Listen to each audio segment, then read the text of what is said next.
चलिए अब आगे बढ़ते हैं और समझते हैं कि आज ब्रोकरेजेस के रेडार पे कौन से स्टॉक्स हैं, कहां पर आई हैं रिपोर्ट्स।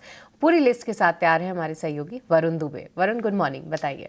गुड मॉर्निंग सृष्टि। तो शुरुआत करूंगा क्विक कॉमर्स पे लेट रिपोर्ट से। अब मैं इसके लिए कह रहा हूं क्योंकि एचएसबीसी की रिपोर्ट आई है स्विगी पे, लेकिन जब आई है तो प्राइस टारगेट दिया है 550 का। इनिशिएट क्या है कवरेज, होल्ड की सलाह है और इनकी, और 540 पे ऑलरेडी ये स्टॉक ट्रेड कर रहा है।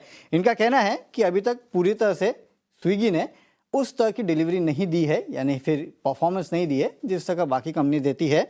पायनियर है बहुत फूड डिलीवरी और क्विक कॉमर्स में, लेकिन जो अर्ली मूवर एडवांटेज इनको मिला था उसको ये कंपनी कहीं ना कहीं सस्टेन नहीं कर पा रही है, कर पाई है इनफैक्ट, और अब दरअसल ग्रोथ और प्रॉफिटेबिलिटी की तरफ ये चल पड़ी है। हालांकि कॉम्पिटिटिव इंटेंसिटी जो है वो थोड़ी सीवियर है अभी भी स्पेस में। दूसरा है city union bank. Axis capital ने कवरेज की शुरुआत की है, ये खरीदारी की सलाह दे रहे हैं, 220 के प्राइस टारगेट दे रहे हैं। यानी कि कल की क्लोजिंग से अगर आप देखेंगे तो करीब करीब 18.5%, 19% के आसपास का अपसाइड वो स्टॉक में दे रहे हैं। अब क्यों? इनका कहना है कि देखिए, एक तो बैलेंस शीट अच्छी है, कंजर्वेटिव लेंडर है ये कंपनी, और एसेट क्वालिटी इस कंपनी की अच्छी है, प्री कोविड लेवल्स पे पहुंच चुकी है। यहाँ से अगर आप देखेंगे लोन्स, एनआईआई, पीपीओपी, प्रॉफिट में FY24 से 27 तक 10 से 14% के आसपास की ग्रोथ जो है वो ये बैंक डिलीवर करेगा। इसके लिए इन्होंने कवरेज की शुरुआत की है। अब बात करते हैं डीवीज की।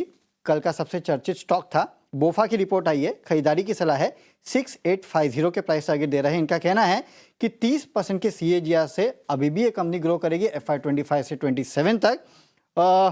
और वो जो डिपेंडेंस है बायोसिक्योर के ऑर्डर पे ज़्यादा नहीं है, और इम्पैक्ट जो CRO बिजनेस का है वो काफ़ी लिमिटेड है, ये इनका कहना है।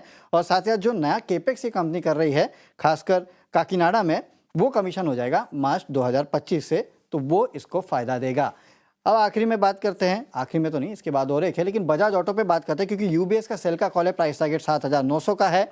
इनका कहना है कि जो प्राइस कट किए गए हैं, जो ये मान रहे हैं, वो काफ़ी मिनिमम इम्पैक्ट है, लेकिन साथ ही साथ जो नवंबर 2024 यानी कि पिछले महीने के फ्रीडम 125 के होलसेल नंबर है वो इनके अनुमान से कम है। इंडस टावर, यहाँ पे JP मॉर्गन की रिपोर्ट है, ओवरवेट का कॉल है और 520 के प्राइस टारगेट ये इस पे दे रहे हैं।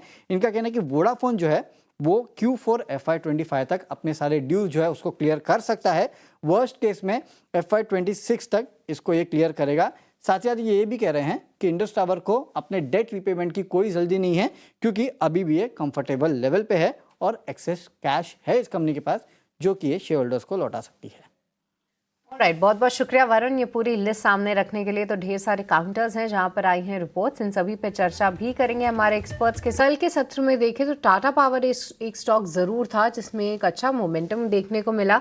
हालांकि आज कंपनी जो है ग्रुप ऑफ इन्वेस्टर्स को अपने प्लांट विजिट के लिए ले जा रही है, और आमतौर पर अगर प्लांट विजिट अच्छा रहता है या उनको कुछ एक नई चीज़ पसंद आती है तो उसके बाद हम रिपोर्ट्स भी आते हुए देखते हैं। तो हो सकता है कि मंडे को टाटा पावर पे कुछ रिपोर्ट्स रहे, उनकी कमेंट्री देखना तो काफ़ी इंटरेस्टिंग होगा।